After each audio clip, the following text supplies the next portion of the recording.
Audio Jungle.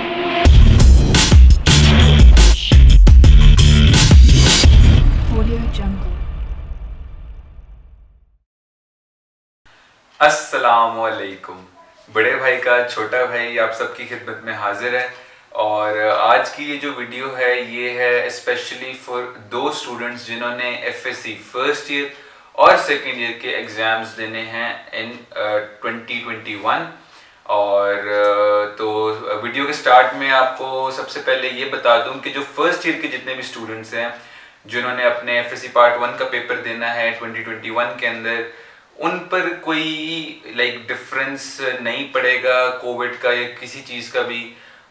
जिस तरह आज से पहले एफएससी के एग्ज़ाम्स कंडक्ट होते आ रहे हैं, पार्ट 1 वाले बच्चे उसी तरह ही से अपीयर करेंगे। उनके ऊपर कोई चेंज अप्लाई नहीं होगा एक्सेप्ट फॉर द फैक्ट कि उन्होंने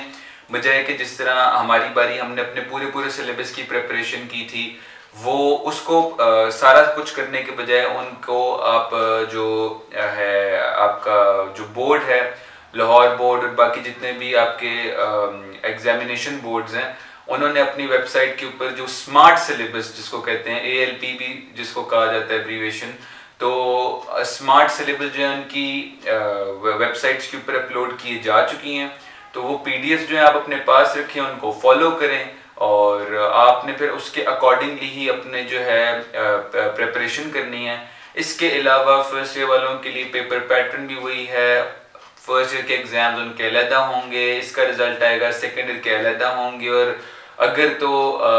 इंशाल्लाह अगर जो कोविड की वबा है वो उसका खात्मा हो जाता है जल्दी, तो फिर उनके सेकेंड ईयर में प्रैक्टिकल्स भी होंगे और उनका बिल्कुल जो सारा निज़ाम है, जिस तरह भी आपके पेपर्स होते हैं, मार्क्स बनते हैं, वो सारे उस तरह से होंगे जिस तरह आज से पहले हुए हैं। तो ये वीडियो मेनली जो है ये उन बच्चों के लिए है जो सेकेंड ईयर के जिन्होंने पेपर्स देने हैं, जो फर्स्ट ईयर में प्रमोट हो गए थे और अब सेकेंड ईयर के पेपर्स उन्होंने 2021 के अंदर देने हैं एफएससी के। Starting of with the first thing को, तो जो सिलेबस आपने फॉलो करना है वो आपका है स्मार्ट सिलेबस। वो आप PDF उसकी डाउनलोड कर लें, बोर्ड की वेबसाइट से बड़े आराम से मिल जाएगी। अगर आपको बोर्ड से नहीं मिल रही तो आप गूगल से भी उसको डाउनलोड कर सकते हैं। अब मेन चीज ये है कि देखें, सिलेबस आपका हो गया रिड्यूस। हमारी बारी जहां हमें पूरी बुक करनी पड़ती थी, आपको एक एज मिल गया है, आपका सिलेबस कम हो गया है और आप जो है सिलेबस चूंकि कम हो गया उसको फिर आपके लिए एडवांटेजेस बढ़ गए हैं। अब वो एडवांटेजेस किस तरह बढ़ गए हैं, तो उसमें जो पहली चीज है वो तो ये है कि आपको ये आइडिया हो गया है कि आपका जो सिलेबस है उसकी चूंकि अमाउंट जो है कम हो गई है, लेकिन टाइम आप लोगों के पास तकरीबन उतना ही जितना हमारे पास था हमारे एफएससी की प्रिपरेशन के लिए। तो आप उस थोड़े सिलेबस को मल्टीपल टाइम्स गो थ्रू कर सकते हो as compare to our time, जब हमें पूरी जब हमारी बुक होती थी तो फिर जब सिलेबस की तादाद ज्यादा, उसको कवर करने में टाइम भी ज्यादा लगेगा। तो उसी वजह से फिर आप जो है रिविजन्स कम कर सकते हो, टाइम आपका बड़ा कॉम्प्रोमाइज सा होता है और आप एक टॉपिक को एक सब्जेक्ट को उतना टाइम नहीं दे पाते अक्सर औकात जितना आप अब इस बारी दे सकते हो, क्योंकि आपका सिलेबस रिड्यूस हो गया। तो एक तो आपको ये एडवांटेज है कि जो आपकी प्रिपरेशन है, जो आपकी रिविजन है, वो कंपैरेटिवली जल्दी हो जाएगी, क्योंकि आपको बोर्ड वालों ने डिफाइन कर दिया कि यार फला चैप्टर से आपने सिर्फ ये चीज करनी है, फला आपका जो है शॉर्ट क्वेश्चन है, फला जो है आपका न्यूमेरिकल है। तो वो जो इम्प्लीकेशन थी कि अभी सारा कुछ करना है, वो तो नहीं है। दूसरा जो इसमें आपको फायदा है वो ये है कि जहां आपका सिलेबस लिमिटेड हो गया उसको कवर करना भी उतना इजी है। और इंग्लिश और उर्दू में स्पेशली आप लोगों को बहुत एज हासिल है, क्योंकि इंग्लिश और उर्दू में आप लोगों को डिफाइन कर दिया गया है कि भाई इंग्लिश के अंदर ये वाले ऐसे आएंगे, उर्दू के अंदर जो है ये वाले ऐसे आएंगे। आपके जो सिलेबस का पार्ट है, मुकालमा आपका जो है फलां ये वाले आएंगे, लेटर, दरख्वास्त, रूदाद, ये जो कुछ भी है वो आपको बोर्ड वालों ने it has happened for the first time कि उन्होंने आपको डिफाइन कर दिया। उन्होंने आपको ऑलरेडी यूं समझ लें आपको एक गेस्ट पेपर दे दिया कि आपके पेपर में ये चीजें आएंगी, तो फिर आप अकॉर्डिंगली अपनी प्रिपरेशन को अच्छे से बहुत अच्छे तक लेके जा सकते हो। अब वो कैसे, अब हमारी बारी यूं होता था कि हमें नहीं पता होता था कि यार ऐसे कितने कौन से करने हैं, कितने करने हैं, इंग्लिश के लिए, उर्दू के लिए, दरख्वास्त किस चीज पे पूछ सकते हैं, मुकालमा किस बारे में आ सकता है। आप लोगों की बारी बोर्ड वालों ने डिफाइन कर दिया है कि आपको मुकालमा किस बात के ऊपर आ सकता है, आपका जो मजमून है उसका टॉपिक क्या होगा। तो पहली चीज़ तो ये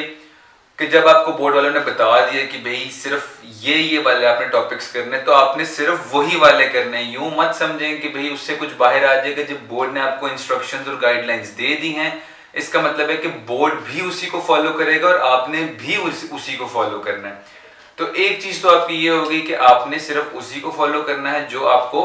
बोर्ड के स्मार्ट सिलेबस में बताया गया। तो दूसरा, आप इसको एनहांस कर सकते हो कि जब आपको ये बता दिया गया है कि भाई ये वाले टॉपिक्स जो हैं ये इसके ऐसे आ सकते हैं, इसका खत आ सकता है, ये तो आप उस जो टॉपिक है आपका, फॉर एग्जांपल मोहसिन इंसानियत का अगर आपका टॉपिक है उर्दू एसे का, तो आप उसको अच्छे से प्रिपेयर कर सकते हो और आपको फिर ज्यादा टाइम, और आपको एक यूं समझ लें कि आपको है कि भाई यार ये वाला जो बोर्ड वालों ने कहा हुआ है कि भाई ये आ सकता है पेपर में, तो इसके लिए मैं जो है किप्स की गाइड भी यूज कर लेता हूँ, शरह सरमाया, मावने अदब, इसके अलावा यूनिक की गाइड भी यूज कर लेता हूँ, और जितनी ज्यादा मैं कोटेशंस इसके बारे में कर सकता हूँ मैं कर लेता हूँ। मुझे याद है कि मैंने अपनी बारी में उर्दू के लिए 19 ऐसे, इंग्लिश के लिए शायद 25 ऐसे मैंने याद किए थे। याद भी एसेज के लिए वीडियो मैं इंशाल्लाह आप लोगों के लिए अलग से एक बनाऊंगा। ऐसे भी याद यूं की थे कि उनकी जो कोटेशंस थी 19 एसेज, सबकी कोटेशंस अलग-अलग, 25 इंग्लिश के ऐसे उनकी कोटेशंस अलग-अलग। आप लोगों की बारी वो रिड्यूस हो गए तो आप उसी चीज को बेहतर तरीके से कर सकते हो। जब आपको पता है कि भाई 12 ही ऐसे आएंगे तो आप उन 12 पे ज्यादा टाइम दे सकते हो, आप उनकी ज्यादा कोटेशंस याद कर सकते हो, आप उनके ऊपर ज्यादा रिसर्च कर सकते हो। इसी तरह आपके जो खत या मुकालमा है, अब आप बजाय कि आपको पहले पता ही नहीं होता था कि यार किसी भी चीज पे आ सकता है, जब आपको बोर्ड वालों ने डिफाइन कर दिया कि यार मुकालमा ना आपको इस चीज पे आ सकता है, आप उस पर रिसर्च करो। अच्छा यार, और आप कोशिश करो कि वही मुकालमा जो है उसकी आप प्रैक्टिस करो, खुद से लिखो, अपने टीचर से चेक कराओ, उसके अंदर जो जो कोटेशंस आ सकती हैं उनको अलग से देखो, उनको लिखो,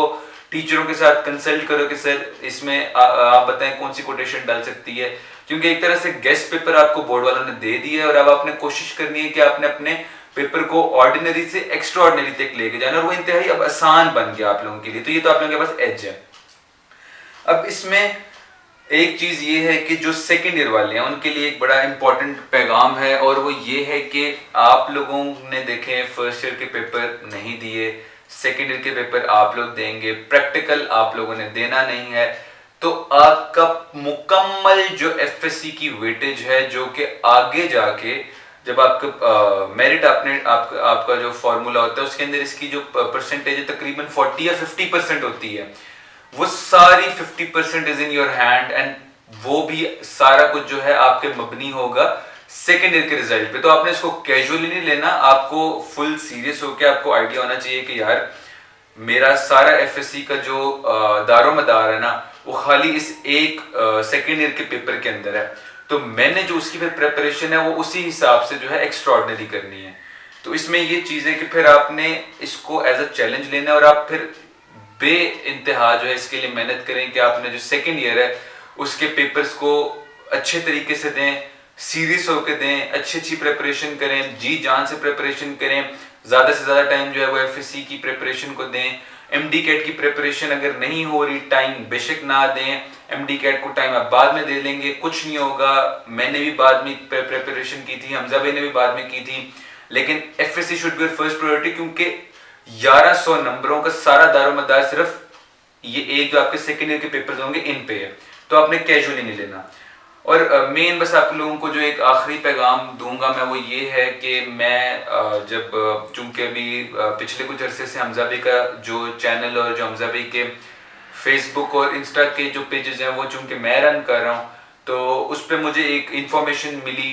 मैंने पढ़ी, दो बच्चों के आपस में बात हो रही थी, तो उन्होंने जिक्र किया था कि जो आपका ALP